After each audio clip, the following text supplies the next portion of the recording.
All right, so we're going to have a Q&A with the students in a little bit, also a short fundraising update. And then at the end of the meeting, Michael is going to give us a short little peek at our new fundraising software, Give Campus, which we're really, really excited to share with you, and we'll be rolling out in the new year. But first, a little look at where we're at this year. So our goal for the year is remains 7.05 million for the annual fund.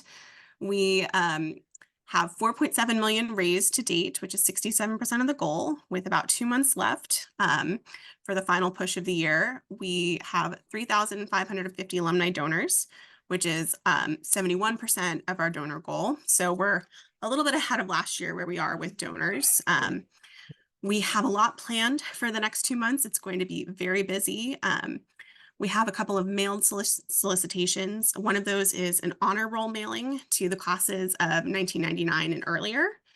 So that mailing is, it'll go out to non-donors in the class, and it will say, here's the list of alumni from your class who've made a gift this year. There's still time to get on the list. As kind of an incentive to maybe a reminder to people that they haven't made a gift yet. For our younger classes, we're sending a postcard to them that's like a little bit simpler. And here's a little look. Since most of you have given, you won't see the honor roll mailing, but it looks really great. So here is just a little picture of it. I also wanted to share some fun stats about our reunion fundraising. So for reunion, when you register, there is an option to make a gift. And we have had a record number, I think, of gifts through that registration. So currently we have almost 500 alumni who are registered for reunion. And of those, 57% have made a gift this year, which is awesome. So it's going to be a really engaged, excited group. And I know that our colleagues in alumni and parent engagement are really excited with how many people we have registered this year to begin with. Also, I'm sure you've all heard the news by now that we have chosen a president-elect, Andrea Chapdelaine, who's joining us from Hood College. She visited campus a couple of weeks ago. So she gave an address to campus. It was a group of staff, faculty, and some students as well. And she just gave a short talk and had a Q&A. I think generally it was really well received by everyone who was there. She was very open and excited about coming to con. She seemed very action-oriented and like she was excited to work with a lot of different groups on campus. One of the things that I found really impressive was that she started her career in academia as a professor before moving over into administration. And she said that when she went over and became an administrator, she didn't get rid of the practice of having office hours.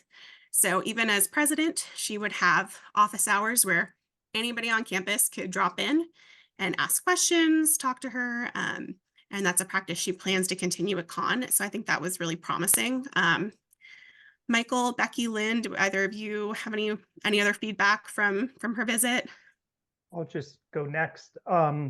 It was just pretty amazing to have Andrea on campus, and the number of faculty, students, and staff gathered in the same space was extraordinary. There were more con folks in a single space than I've ever experienced in my 3.5 years on campus. So the energy was palpable, and I thought it was pretty good. Let me turn it on over to Lynn.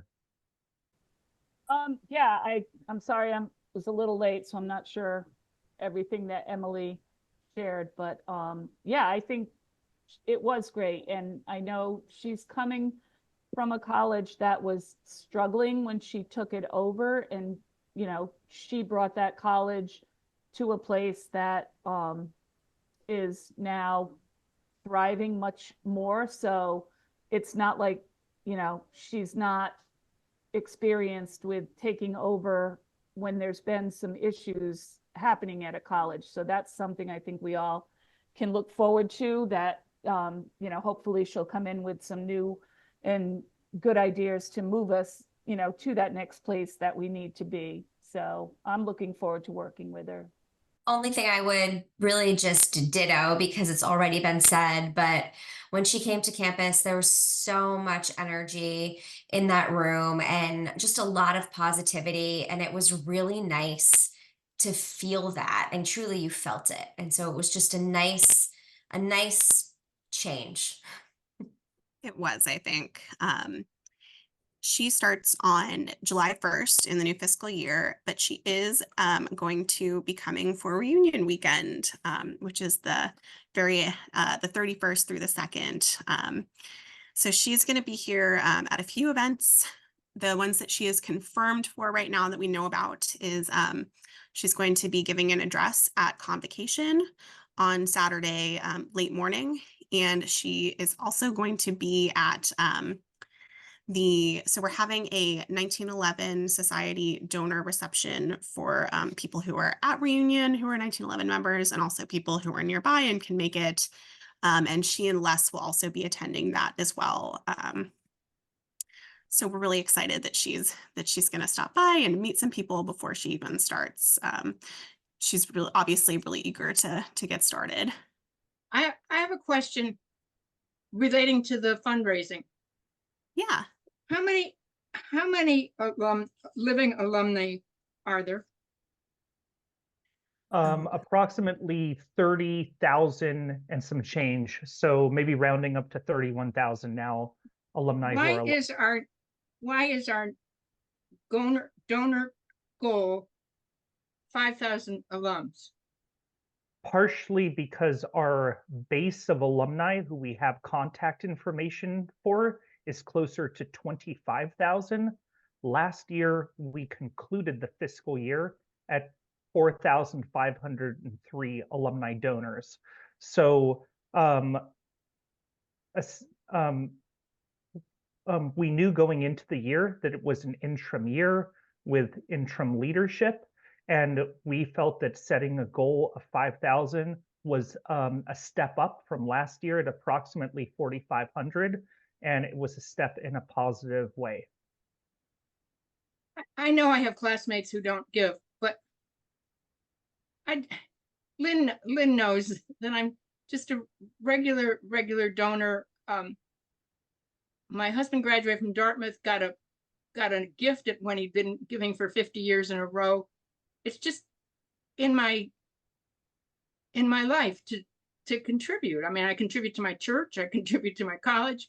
It's just part of me, and I am almost distraught that that's 5,000 donors. If you've got information for 25,000 of them, that's only 20% who are giving. And I don't know what we can do about it, but I know I'm not doing as much as I should be for my own class, so I better get on the stick. But I don't know if some of the rest of you feel this way or not, but I'm just appalled at that only 20% of donors that we know where they are giving. And I don't know why. I mean, I live here in Niantic, so I see the news of the college all the time. And as far as I can tell, the college is doing well. I mean, you're not giving because you went to a school that is going to die. It's a generational thing too. Our younger alums are not as devoted as alums, you know, from your generation and some of the others that are here on this call. A part of it's they're paying more to go to college, so they think that should cover their give, you know, that if I'm paying $80,000, I shouldn't have to give you a gift on top of that. But it's also something you learned as a student to give, and that's something that we're working on to try to change that mentality that, you know, this is just something you do, but it's hard to get that ingrained in people that, you know. Well, of course, the generation of the 80s and 90s, they're paying their own children's college education, Correct, which yes, I'm sure yep. is a problem for them. But give $10.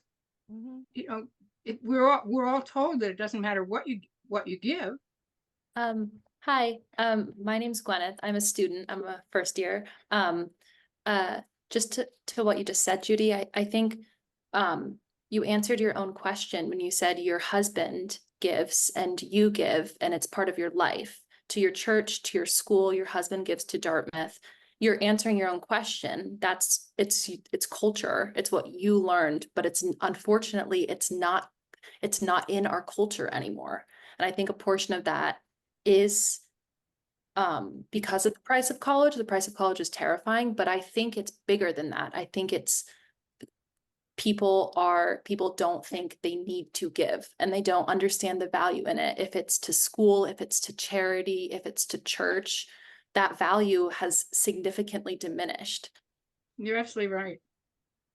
So Yeah, thank you, Gwyneth. And I think that There's a hand- we're working on trying to find some different ways to connect with these younger generations who maybe it's not as ingrained in them.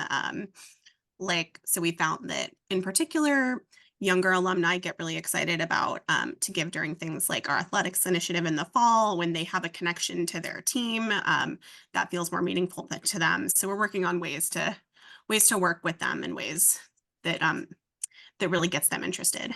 Noelle, you have a question? So, I think- we have a lot of the issues that everyone else talks Mhm. about. I mean, our class only gives only 25% of our solicitable list gives, which is up. I mean, when I took over the fundraising, I think 10% of it gave. And once you lose touch with an alumni, it's very hard to get them back. There's no, once the connection breaks, it's broken, regardless of whether they loved going to con or not. You got to keep the connection. If you break it, it's very hard to rebuild it. It's just like any other sales. It's all in the relationship, and it really needs to start while students are still on campus, because I also sit on the board of a nonprofit and I'm in charge of fundraising, and COVID decimated fundraising. So there's and it's generational as well. So there isn't a culture of charitable giving anymore. So you're getting hit with from all different directions, right? So my class has we all have kids in college, right? So we're all getting hit with, the $80,000, $90,000 tuitions, and being asked to give on top of it, right? And we're trying to find people that have lost a connection. The reunion years help. We make great strides in the reunion years of reconnecting, and then the key is to keep them connected in between the reunion years. So, I think there should be, I'm sorry, I really believe there should be a program of staying in touch with them starting senior year. I think that some of what Judy said is of course correct. I think that, Michael, of that 30,000, does the school have any contact information? Is that 30,000 of solicitable people? 30,000, some change alive, 25,000 and change solicitable with contact information that we know about. Mhm. So Meaning it's a that some of that contact information could be out of date. Mhm. And it And in also- that 25,000 are the people who say, I don't want to hear from you? Exactly. No, Of course. that's another number that comes off the top, because it's like, don't solicit me anymore, or, don't send me mail. Well, don't email me. If we can't contact you, then we can't really ask you to give. So, and if we don't have strong volunteers like some of you who can then go around and ask them where the college can't, then they're pretty much not solicited. So that number does come down quite a bit once we actually start soliciting.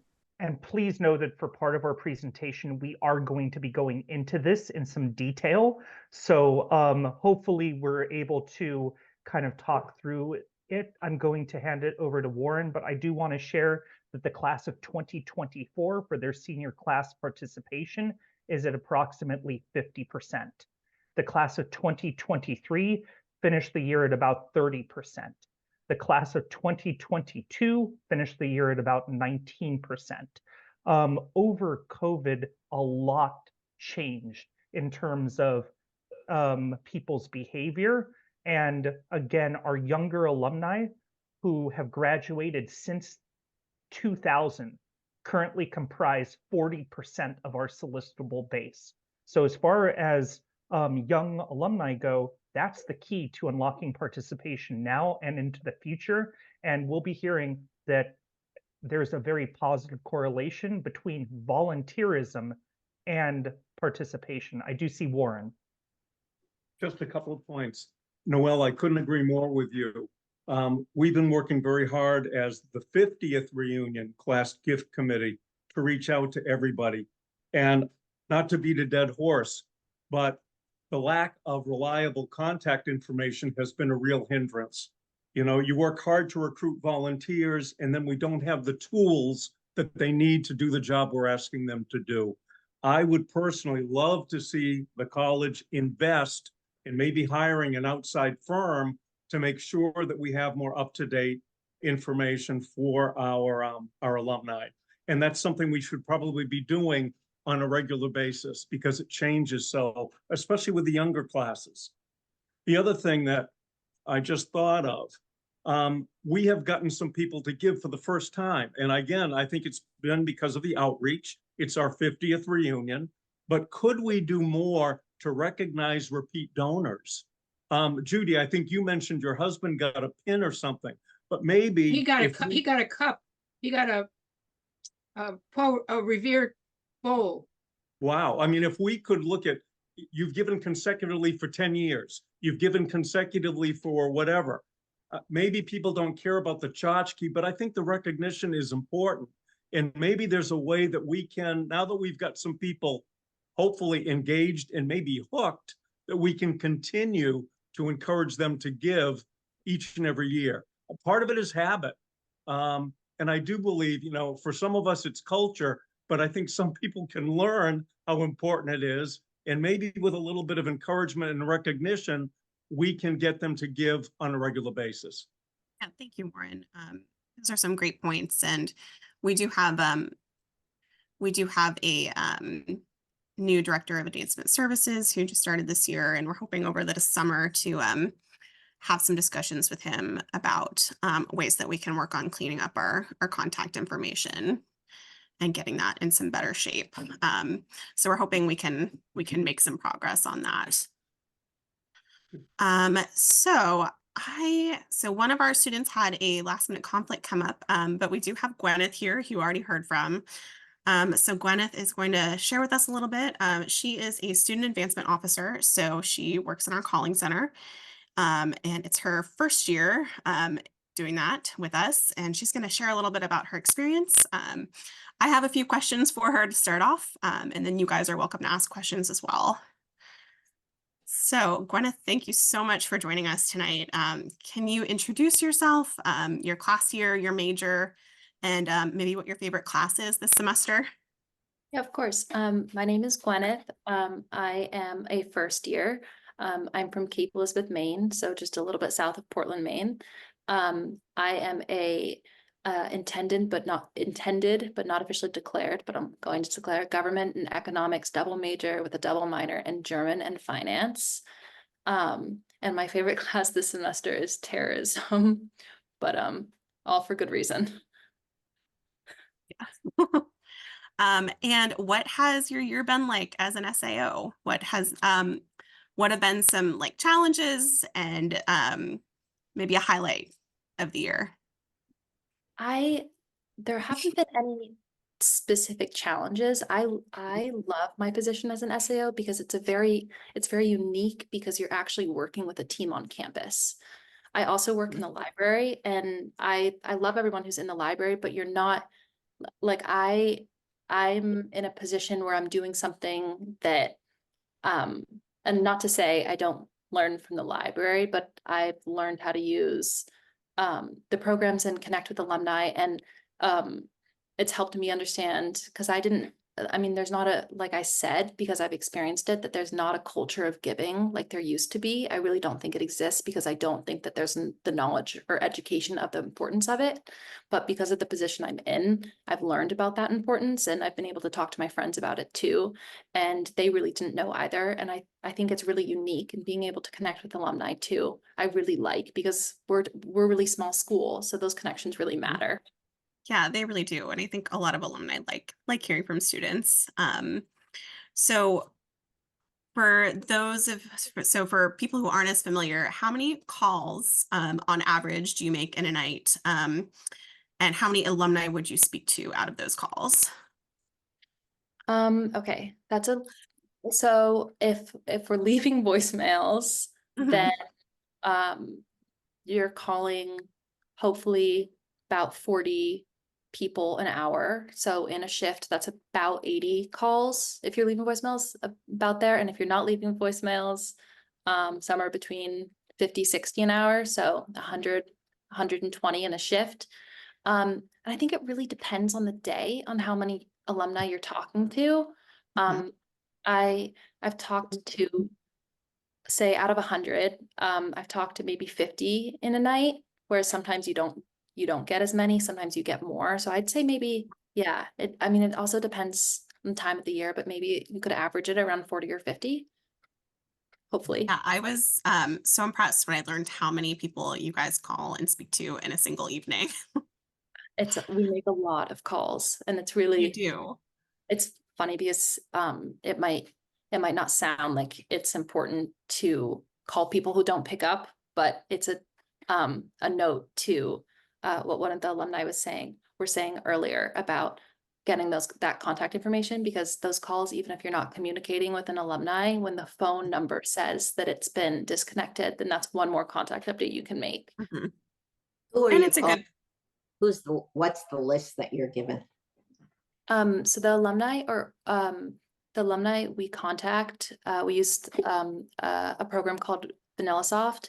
And I think along with Michael and other people in the advancement team, they categorize the alumni into different categories depending on how much they communicate with the school.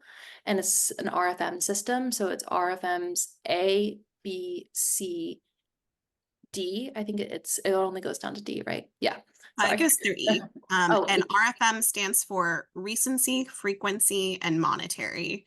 So we give alumni a score based on those factors, which basically is how likely are they to give. So how likely are they to give, and A being the most and E being the least. So if you're calling, say, A's and B's, you're going to have the most communication and the highest percentage of give, whereas D's and E's, you're going to hit more disconnected phone numbers, which with the question with Emily asking what has been a low, it's not a low at all because I love my position, but that definitely can be, I don't want to say disheartening, because I do think it makes me happy to make those contact updates, because at least we learned something from it. But those can be harder shifts when it's 2 hours of like, this phone number has been disconnected. Definitely makes sense. I think, Rich, you have a question? Hi, There you go. Gwyneth, can you hear me? Yes. So regarding like the 10 times 10, whatever calls per hour that you're making on your outbound stuff. So I'm on the alumni board and I do a lot of calls, but typically maybe some of the higher donors or classmates, I'm class of 82.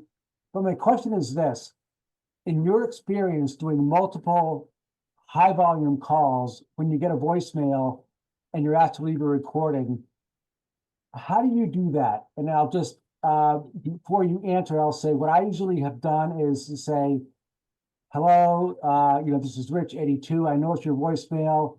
I'm not gonna jam it up. I'm gonna send you an email. But I'm looking for technique. So hi, my name is Gwyneth. I'm a student calling from Connecticut College. I was hoping to speak to Blank. I'm calling about this and this. You can feel free to give our office a call back at 860. Okay, I don't have that part memorized, but so we leave a voicemail, we have a prompt, Yeah. and we could definitely share it. I feel like that's very plausible, which makes it easy. The prompt makes it easier. And then we have different prompts for if we're doing like all in to win.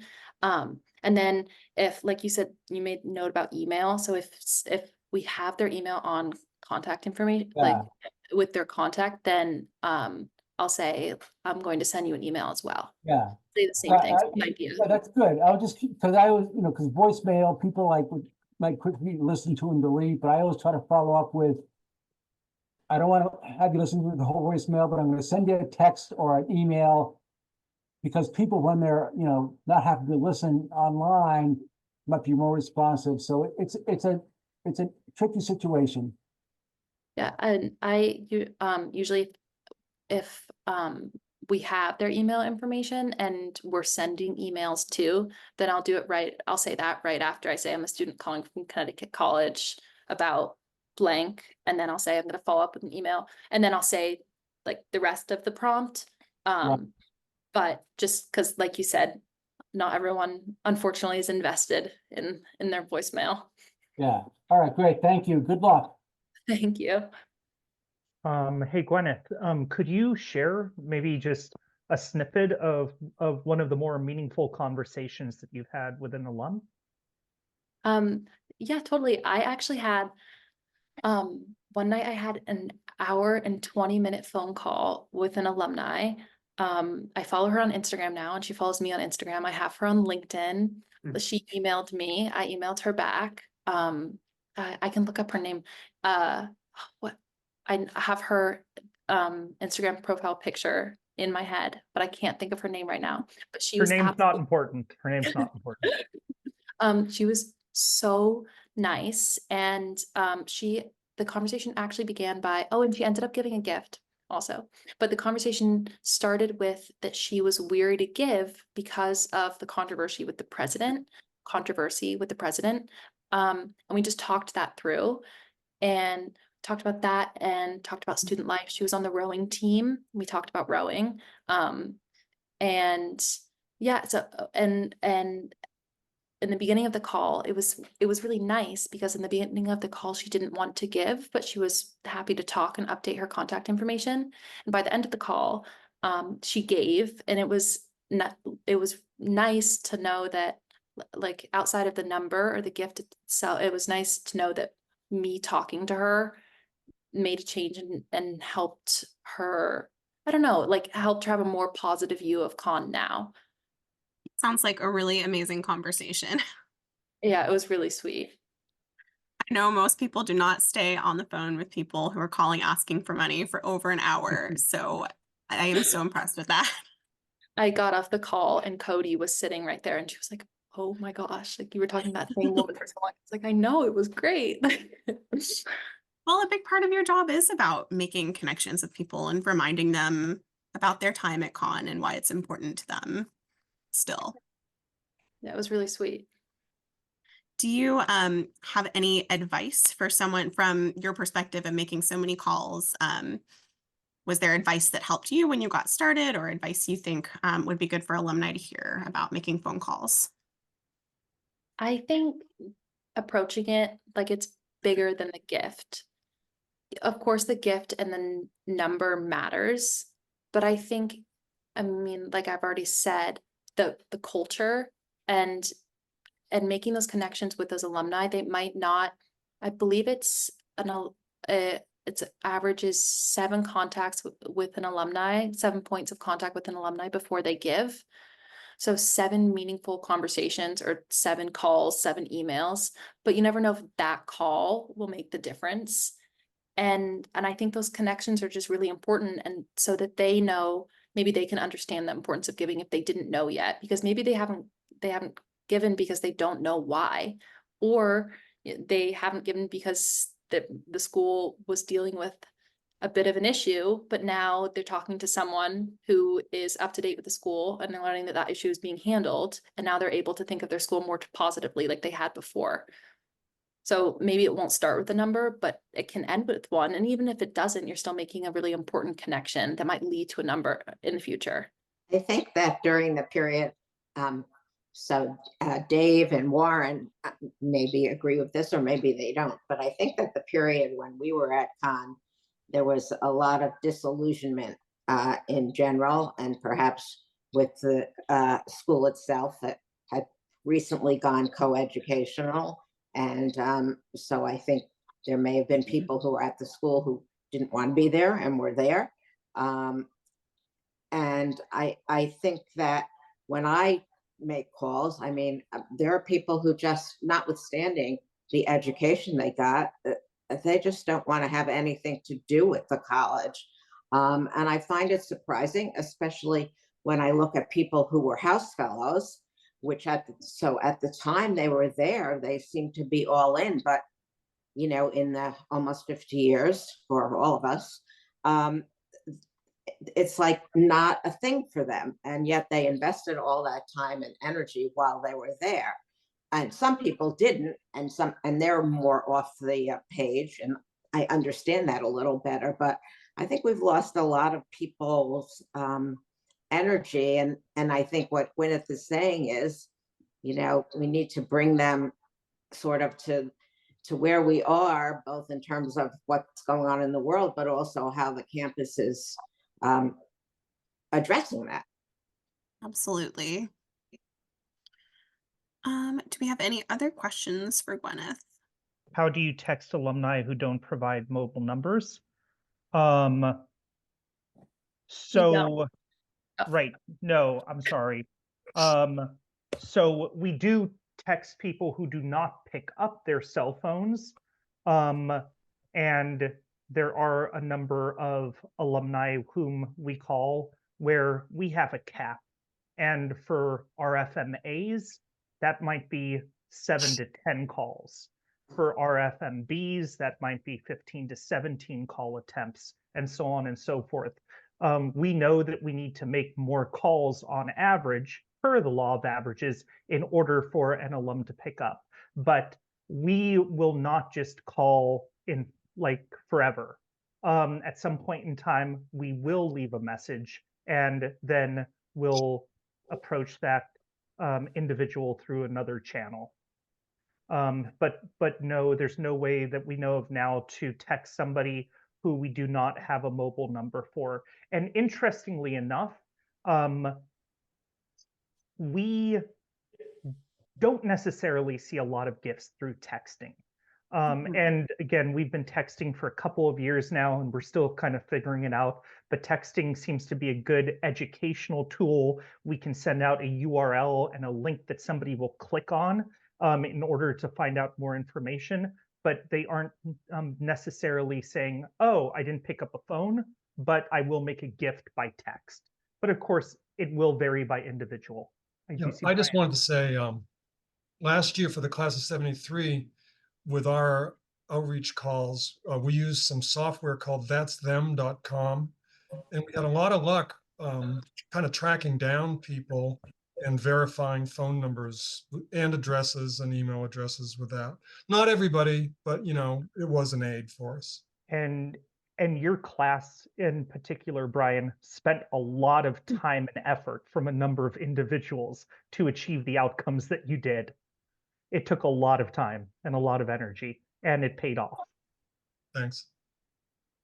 She's a double major and a double minor. She has a couple of jobs. When do you, I don't know whether I want to ask you when you study or when you sleep. I do both, as a matter of fact. I get 8 hours, at least 8 hours every night. I don't know how, but I do. And then I don't know. I guess I study when I study. I'm going to go work on my terrorism term paper after this. So on nation state cyber attacks. So and then I'll get in bed for my 8 hours. I majored in American history, one major, no minor. I don't think I got 8 hours of sleep a night. I remember staying up all night writing papers. I wasn't as smart as you are, obviously. Yeah, I can't do that. Congratulations, you're doing a great job, and I look forward to hearing from you when you graduate and seeing what you what you do. You're quite a young lady. Thank you. And Warren, yes. Gwen, if I'm in Rockport, I don't get to, believe it or not, even though it's about 2 hours away, I don't get to Portland too often. But if you get up to Mid-Coast, please be in touch. I'm just so impressed with what you've been doing and all that you've already done for the school. I'd love to meet you for lunch or coffee or whatever, and just catch up and thank you in person. That would be amazing. Thank you so much. I've been to Rockport a couple times and it is absolutely beautiful. Yes, it is a beautiful area. I'm very fortunate to be here. Thank you. I love Maine oh so much. As do I. Well, thank you so much, Gwyneth, for taking the time tonight in the middle of finals prep. It was so great to have you and to hear from you. Thank you so much. Okay, well, I guess I won't see you guys later, but who knows? But we maybe- will see you in the fall. Yes. Well, So thank you. have a good rest of your time at con before you head home, and good luck on finals. Thank you. Thank you. I've got, see, I don't know if you've heard, but I've got stuff to do. I've got a paper. You I've got do. hours of I sleep. know. Busy. Yeah. Well, thank you so much, guys. Thank you, And you're Gwyneth. welcome to Thank stay you. on if you want, but Thank you you. can also get going. So Okay. up to you. But Okay. thank you. So I am going to turn it back over to Michael once I get the slideshow back. All right. Take it Oh. away, Michael. Great. Well, I'm here to talk about the Give Campus platform, which is a tool and a technological platform that we signed the contract for yesterday. So it is pretty exciting, and we'll get on into it. I'm going to go through it pretty quickly. Yay, thanks, Emily. So in essence, this platform helps advancement simplify workflows and boost productivity. And it integrates emerging technologies to accelerate the ease of social fundraising and enhanced outcomes. So essentially, there are two basic fundamental fundraising frameworks. There's institutional, where you're hearing from the college, and then there's social, where you're hearing from a peer. And social fundraising is much more effective, especially in scale, than institutional fundraising. And you all are helping us with the social fundraising, and sometimes we can support you better than others. Warren knows that because we go back and forth off of a Google spreadsheet multiple times every week. And through this type of technology, we're going to be able to have another approach. 46 out of 50 colleges basically with whom we compare ourselves for annual fund purposes are already on Give Campus, including every NESCAC school. And I'm going to focus on two components of the Give Campus platform that we're using, which is, first of all, our volunteer management system, which is appropriate for everybody here. And then secondly, I'm going to go quickly into a crowdfunding module. We'll be able to launch this platform at the beginning of the fiscal year, so on 7/1, but I'm able to share some of the most kind of value additive features for each of these components. And with that, we can go to the next slide, which is a screenshot of the volunteer management system homepage at my alma mater, Skidmore College. I'm happy to say, Judy, I did visit and I did go to Skidmore. Ours will ultimately feel and look similar to what we're seeing here. You can see on the lower left-hand side of the screen that we're currently looking at my page as a class agent. I'm also a fund chair, and I'm also a president's society chair. So I could toggle between those volunteer roles, and my screen would adjust based on that volunteer role, and I'd be able to go and see other types of measures. So we're looking at my dashboard. On top, we're looking at my personal dashboard. I have 50 of my classmates assigned to me. Of those 50, 8 have made a gift for a total of $1,875. I've been in touch with 4 of them by phone and 3 of them by email. On bottom, we're taking a look at my class goals. So there's still 508 classmates who I could select. We have a goal of 55 donors. We've been able to achieve 41 so far, and we've raised a total of 43,000.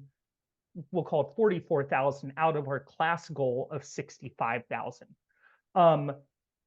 So it's a screenshot. It moves on a real-time basis, and the type of data that we're seeing here would typically take each Connecticut College Fund team member several hours to compile and share with volunteers from each of the 10 to 20 classes that we manage. So with the tool that we're going to be getting, our volunteers are going to be able to readily access and see the impact of their work with advancement and with con. If we go to the next slide, you'll see that here is a class list, and it's been blurred out, but I can go through my entire class list, and I can assign myself to classmates, or I can talk with a staff member who can manually assign me to classmates. But it provides our volunteers the convenience to go on in whatever time and date works for them, and to be able to go and pick out classmates based on information, which is you can search for classmates based on kind of detailed information in an accessible and intuitive way. You can see who's studied abroad. You can see who's been part of certain groups. Like if we wanted to, and we had that information, we could put a cappella groups in there. We could put SGA. We could put any other information that we have from alumni. We're also able to provide their history, a detailed history of giving. You can see on the lower right-hand side for the last couple of years, here's what I have contributed to Skidmore and where I've contributed it. So again, based on that information, everyone can customize their outreach on all of the points that allow people to be more personable in their approach and outreach. Again, stuff that we're trying to do manually off of Google spreadsheets now, but it takes a lot of time and effort. We'll also be able to go and put in what events everybody's attended. So we'll be able to go and follow up on folks who have attended events as well. If we go on to the next slide, you'll be able to go see that we'll be able to provide volunteers with a suite of overall resources that will be able to help. So here are some templates which we will be able to customize and provide for you all. On the left-hand side is if I'm outreaching to anyone who's celebrating a reunion year, and some sample text that I can customize. On the right side, to your point, Warren, is folks who are being asked to give a recurring gift for consecutive years. So again, we'll be able to go and build these templates. You'll be able to easily go and drag and drop them on in. Or if you don't want a template, that's your prerogative, and you can have a plain email. It's exciting because from the volunteer management system, any email outreach that you conduct to classmates will then come on into our CRM, and our platform here, it connects seamlessly with our CRM, Salesforce. And instead of entering notes in the comments or notes section of a spreadsheet, it's going to go straight on into our CRM. So we'll be able to go and store all of those. Again, it's going to allow us to scale our volunteer program in ways that we haven't been able to so far. So it's exciting because it's going to significantly improve the volunteer experience, and the number of volunteers who we can support in a meaningful way is hugely important, because you'll see on this next slide that, again, we'll be able to go and provide speaking scripts. We'll be able to go and provide scripts on specific initiatives going on. We'll be able to go and put in confidentiality agreements. We'll be able to go and put in an impact statement about the impact of gifts. We'll be able to put in a video tutorial on how to navigate the system. So again, there's a lot of good stuff here to improve the volunteer experience. So here is a screenshot of an athletic fundraising campaign from Bowdoin. And it's something that we really try to simulate, but we have to do it on a manual basis. We have to build these team campaigns. We have to build the leaderboards manually. We have to update them manually. Here, it's a social ecosystem of, again, teams all competing against each other for friendly competition. You can do that by classes. You can do that by any affinity group. And again, if Lauren wants to come on in and match other classmates from the class of 1974 with a gift of $100 for the next 5 classmates who give $20 or more, he can do that organically. And that inspires people to give in a way that institutional fundraising, it isn't possible. And again, for our volunteers, you'll be able to send out links. You'll be able to go and track the number of people who have clicked on your link and the number of people who have made a gift because of your link. If we go on the next slide, our final slide, here is Wesleyan's their time-sensitive spring campaign that ran for 1,831 minutes. You can see that they had in over 3,400 total donors for close to $1.7 million. Extremely successful. Again, you can see an interactive community component where the class with the highest participation was able to go and put on out something where they took over that screen for a period of time, class TV takeover, again, which is trying to make fundraising fun. You can see that there's a number of overall volunteers here, community advocates. We're able to get 1,473 clicks and 281 gifts.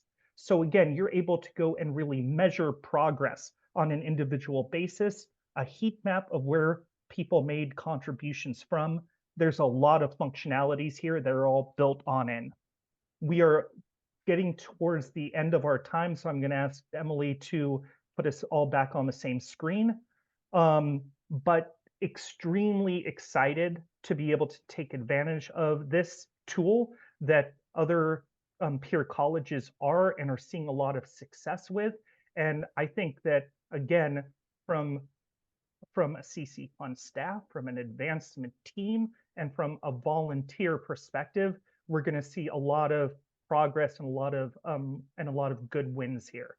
So I know we don't have too much time, but I will open it up quickly to see if there are any questions. And I do see one here.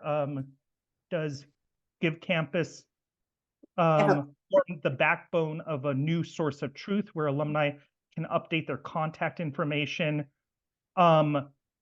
So in some ways it will, Jen, and we have to explore that. But for example, if Noelle is outreaching to one of her classmates and they share information and Noelle types that on in, then we get those updates. But it's only going to be open to volunteers.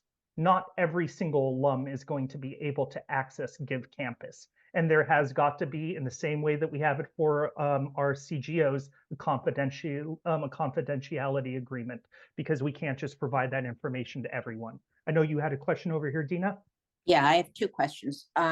So I've had issues with this in the past. Are the alumni lists including people that do not graduate from con? That will be a prerogative that we can choose whether or not. So currently, they do count in our solicitable base, but we would be able to include that information that they are non-grads.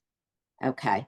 And the second is, are we able, whether at the individual person level or through the office, able to change the ordering of the columns? Because I find it difficult when I work with it.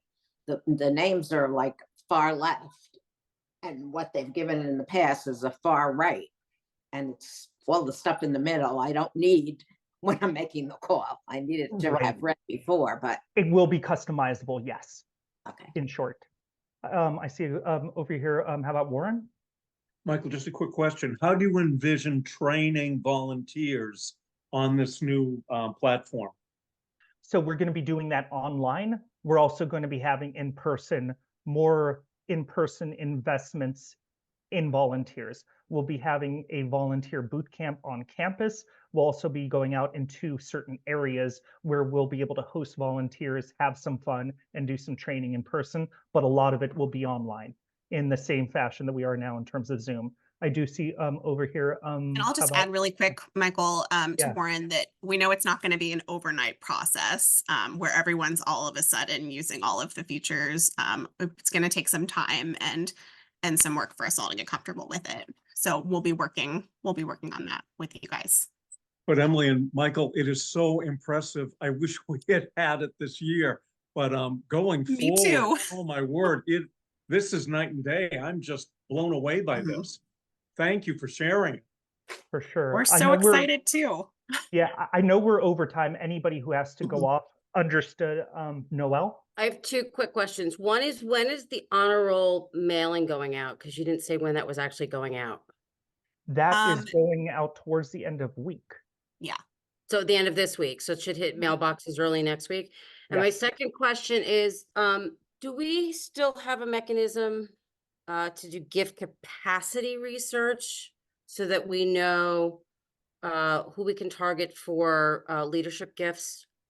Yes. I mean, we're just making assumptions in our class this year because it's a reunion year, but we don't really have any analytical information behind it. So I happen to have a board trustee member and an alumni board and a trustee member in my class. We've had calls going, oh, they could give more, and we're targeting people, but we're not really basing it off of any analytical or historical information. So that would be very helpful to have. And will that be in Give Campus? We're figuring out how much information we can put on in there. Give Campus will be significantly about Connecticut College Fund support. So it's not to be thinking about the 5% of our alumni base who give those more significant major gifts. But in I don't have any of those people in my class, trust me. But I have people that can give 2,500 a year, and I just don't know who to ask. Yes, for that, we are absolutely prioritizing that. I did see a hand. I did see a hand up from Judy. Hey, Judy. I was wondering how many class gift officers there are, because we have 130. And how many do we have? 22 here today? 16, it says at the bottom. We had about a little over 20. Some people had to leave. Yeah. But where are these other people? I mean, I know it's 7 o'clock at night. It's dinner time. It's a hard time, but this has been so helpful, and I just think that it's unfortunate. I know they can get it online. There's a recording and all that kind of stuff, but it's just not the same. And I just think it's a shame that more class gift officers. I'm the only one from my class here. I'm class of 57. We're old. And Lynn's laughing at me.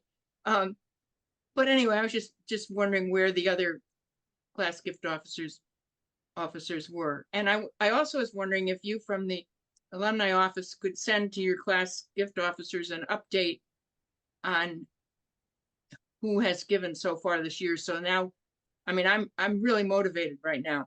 So, but I need an update, because it would be terrible to call somebody who's already given. I'll get We you can- an updated list, Judy. Okay, thanks, Lynn. And And your Michael, point with is well respect to taken. large givers, from my class, there have always been, not necessarily large givers, but we've always been told there are certain people we should not contact, that they will be contacted by someone in your office or someone else. And to Noelle's point, that's who they generally are, people who are either big givers or trustees or someone in our class that has a special status. So is that still happening? So their name will likely appear, but they will be unselectable as an assignment. And that will be an indication, but that will all be shared through the training and onboarding. But you just, like, here's my philosophy is that you can call anybody in your class. You don't necessarily have to ask them for money. You have to just maintain that relationship and have listen, I asked Becky to call somebody in my class because she told me she wasn't going to give. And this person's been having some health issues. So Becky said, should I call her? And I said, yeah, call her. Ask her how she's doing. She's having a challenging year. She ended up giving a sizable gift. So you never know, right? Sometimes calling and not asking for money will prompt somebody to give a gift. Yeah. Happens That's all the time. very good So point. And we will It's be worth providing, maintaining the relationship. absolutely, and we will be providing templates that have nothing to do with like solicitation. We'll be having birthday templates. We'll be having staying in touch. So again, although we're focusing on some of the solicitation aspects, there are going to be some non-solicitation components as well, because you're 1,000,000% right. And stewardship is as, if not more important than any type of solicitation. I do want to recognize that we're over time, and we're going to have a lot more opportunity to get into this. Again, it was an opportunity to preview with, in my opinion, our most important volunteers in so many ways. So thank you all for being here. Thank you for hanging on out after time. And if you want to close this out, Emily. Yeah, thank you guys so much for joining us. One last reminder that the end of the fiscal year is on June 30th. And we'll be in touch more about Gift Campus and the year end. So thank you guys. Thank you. Thank you. Thank you. All right, good Bye, night. everyone. Have a Good great night, night. everybody. Bye-bye. Bye.